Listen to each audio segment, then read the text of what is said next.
Okay, so let's start talking about purification. Our lesson objectives for today are: what is protein purification? Why is this necessary? What are protein purification methods? What technology and equipment is used? What are the key challenges faced in protein purification? And what regulations affect protein purification? So, what is protein purification? It's a series of processes which are used to isolate the desired protein to create a monoclonal antibody, or a biologic. In biopharmaceutical processing, this includes filtration steps, such as multiple types of chromatography, and concentration, which uses ultrafiltration before passing on the product to fill and finish. Chromatography is a separation technique that exploits the properties of a protein in order to most effectively and efficiently separate the desired product using sequential chromatography columns, and will be one of the topics that we focus on in purification. Why is protein purification necessary? After the product has been initially isolated and extracted, it is passed through to purification. This product contains a complex mixture of different types of protein and other debris, and this requires enrichment in order to become pure enough to isolate the desired protein that we need for our monoclonal antibody. This other debris can negatively impact the effectiveness of the biopharmaceutical, and any foreign agents left in the protein can cause an immune response in patients. Biologics, unlike small molecule drugs, are concerned about immunogenicity and preventing this immune response from patients. So why do we care? In protein purification, we need to prevent aggregates forming, which is why the purification of this protein is vital. We need the purest solute possible, as this will avoid eliciting that immune response in patients, which could be potentially fatal. When purifying the protein, separation techniques can take advantage of the physical and chemical properties of the molecule, which lead to better separation and purification. As technology in protein purification advances, it is possible to increase the yield from the purification processes, resulting in either more protein or the protein is more pure. Moving towards semi-continuous manufacturing is also a necessary step in increasing production for the increasing global demand. So, with that, let's look at some of the different forms of chromatography. First one we're looking at is affinity chromatography. Affinity chromatography takes advantage of the ability to tag specific proteins in order to attain a solute with a high volume and high resolution. The columns, shown in the diagram, are filled with the stationary phase, which is the insoluble support system, which are made of glass or ceramic or polymeric beads. Those are shown as the blue circles with the green tags. The solid phase is coated in the receptor to the tagged protein, and those are the ligands which are shown in green on the diagram. When the protein solution has passed through the columns, the ligands bind to the tagged protein. This keeps the desired product in the column, whilst other untagged protein is pushed through the column. The column fills with tagged proteins attached to the solid phase. At this point, a buffer, which is a solution that allows a change in pH before returning the solution to its previous pH, is run through the column, which makes the tagged proteins detach from the solid phase. This process is called elution, and now the much purer protein solution is released.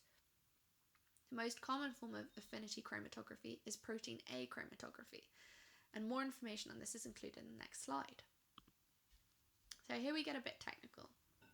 Affinity chromatography is outlined here, and is another way of the protein A affinity chromatography, is outlined here, and we covered it in the last slide, and here we really are focusing on a very specific type, which is used specifically for monoclonal antibodies. This is one of the most common forms of affinity chromatography that's used in industry today. This is facilitated by protein A. Protein A is a cell wall protein which is made up of Staphylococcus aureus. This can bind immunoglobulins from many species. The bacterium uses protein A as part of its defense against a host immune system. This recombinant protein A is actually produced in E. coli for its research use. Protein A is used due to its high avidity human immunoglobulin G. Several human or humanized monoclonal immunoglobulin Gs are used therapeutically for a range of diseases, notably autoimmune disorders and cancer.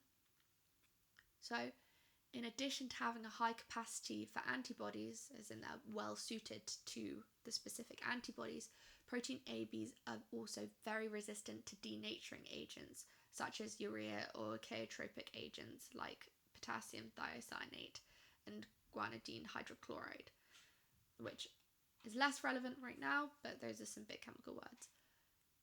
They actually have a wide pH range from 2 to 11, and therefore during harsh elution conditions, which are required to remove the bound antibodies, as we discussed in the previous slide, these protein A's are not damaged in the process. This is really important in maintaining the life cycle of equipment, as protein A columns are extremely expensive and cost could range between $155,000 to $165,000 per kilogram of MAB produced. So now we're going to look at a couple other types of protein purification methods and a couple other types of chromatography.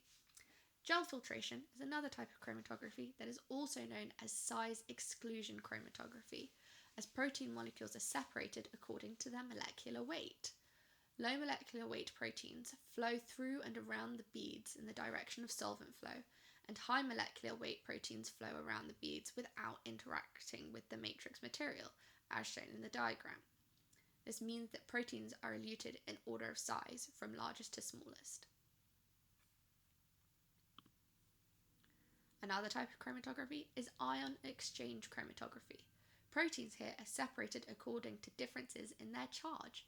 Basic proteins with a positive charge bind ionically to a negatively charged matrix, which is called a cation exchanger, and acidic proteins with a negative charge bind ionically to a positively charged matrix, which is an anion exchanger. The elution depends on gradually increasing the salt concentration of the mobile phase, i.e. the solution, and this weakens the ionic interactions and facilitates the downward movement of the desired protein, as shown in the diagram. Proteins that interact weakly with the resin elute first, and the elution order and resolution of the separated proteins depends on the ionic strength of the protein bond with the beads.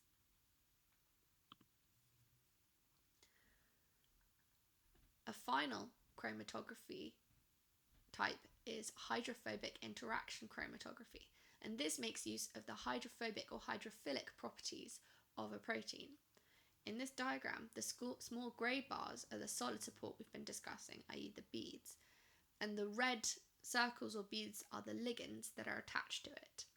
The yellow and blue molecules are the protein, which have hydrophobic or hydrophilic portions to them. The protein has hydrophobic patches, which the water forms a shield around and cannot attach to the solid supported ligand. When salt is added to the protein solution, this removes the water shield, meaning the hydrophobic patches can interact with the resin. This can then be eluted as before. So what goes into chromatography? A large amount of expensive equipment is required in order to facilitate these purification processes. This can include glass resin columns which hold the solid phase we've been discussing, pumps to move the clarified lysate, aka the liquid, throughout the process, in and exit ports, pre-filters to remove any remaining solid particulates, auto switch valves for product use versus waste, and that helps with automation efforts, conductivity valves which can tell when the new solution has entirely displaced the old one, using the properties of the high concentrate solute, which work with the controlling program to set threshold values, and UV sensors which monitor the optical density of the solution, again working with the exit valves through the controlling program, where you can create thresholds where the optical density of the protein is below the threshold and the valve directs the flow to waste. So these are important technologies to look into in terms of increasing the manufacturing automation capabilities and moving towards a continuous process. That leads us really nicely on to scale up within protein purification. Scale up within chromatography focus on retaining the resolution and the solute recovery, which means getting a lot of high quality solute. And this is easily achieved in small-scale column chromatography, but now the question is, how can you scale up to increase the amount of throughput material to an industrial scale where we can scale up but simultaneously keep the quality? Scale-up strategies must consider the dominance of mass transfer effects in chromatography separations, and mass transfer determines the location of the solute peak in chromatography, where the x-axis is time and the y-axis concentration of the solute. It's a lot easier to get a really high-resolution peak, which is a narrow and tall peak, in order to get the most efficient separation of the protein. Many researchers are looking into scale-up solutions, which include having multiple chromatography columns in parallel that complete chromatography sequentially, which allows for a constant flow of purified protein as the column fills up, is eluted, and refilled. So, new technology areas and additional resources will be provided, but I wanted to highlight a couple of cool technological advances, which include periodic countercurrent chromatography, which runs affinity chromatography in a sort of semi-continuous manner, and simulated moving bed chromatography, which is based on the countercurrent chromatography, are two areas where progress is currently being made towards this continuous process, which is one of the necessary steps in getting good scale-up capabilities. There are also steps being taken in improving the recovery, which uses crystallization technologies to reduce the number of chromatography steps required. Currently, multiple chromatography steps are required to reach the necessary purity. However, if you look into crystallization, solid state proteins are purer and more stable than the protein in solution, and this could remove processing steps, which will save money and time.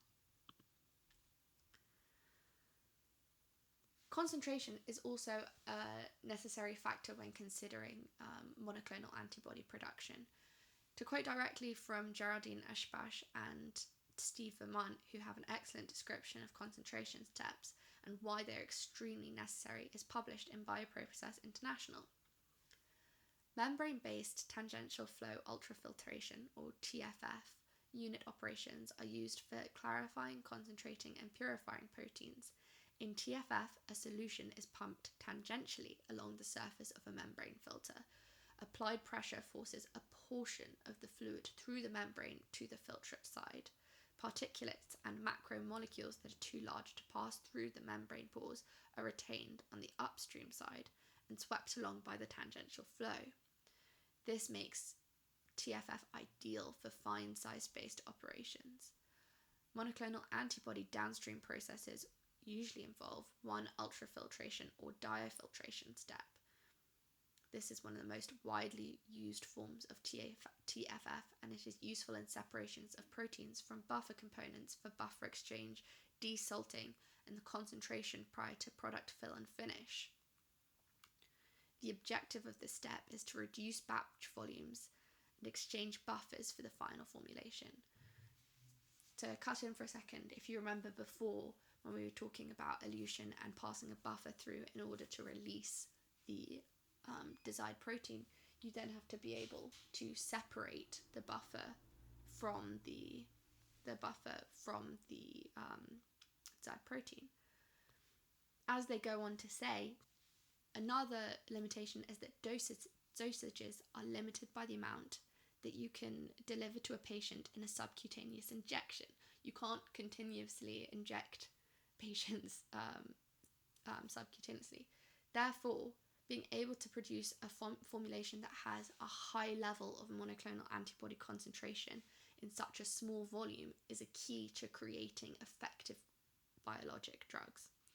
Reliable and scalable processes must be developed in order to create these high concentrations without compromising product quality. And to fill the requirements of the biopharmaceutical industry and regulators, it's important to ensure high product purity, quality, and activity, creating process robustness for high product yields and controlled bioburden and endotoxin levels. And all of this needs to be an efficient and economical processing. So, what regulations affect purification and concentration?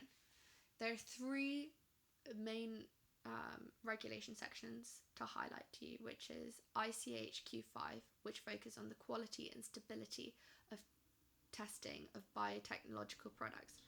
And these are three guides, the ICH Q2, the Q5C, and the Q6B, where you can further investigate for the relevant regulatory information which pertain to the method and validation. I'm going to highlight ICH Q5C as there are some specific regulations to take into account.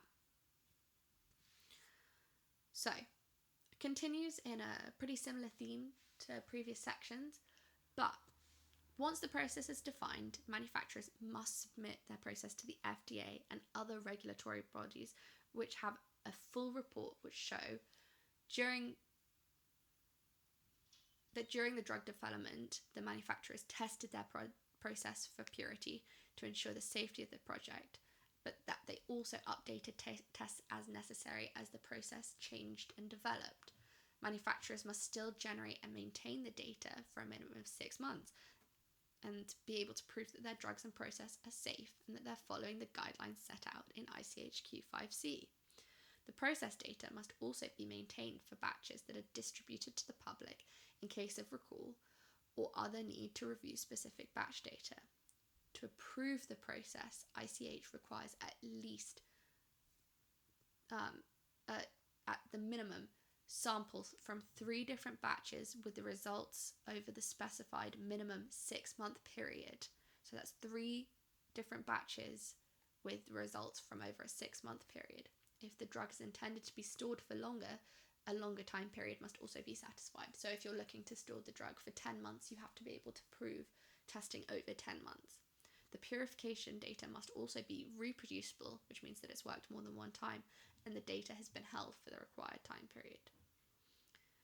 Within the process, they also have to be able to identify the intermediates which are created in manufacturing and account for the degree of purity, potency, or efficacy. The quality of the purification or concentration does not degrade below an acceptable point.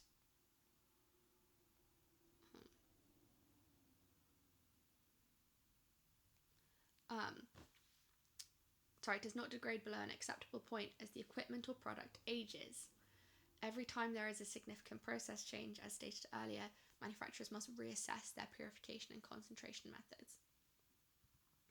And this takes us on to the section quiz, which you'll be able to interact with below. So thank you for tuning in, and I hope that this was a good overview of purification and concentration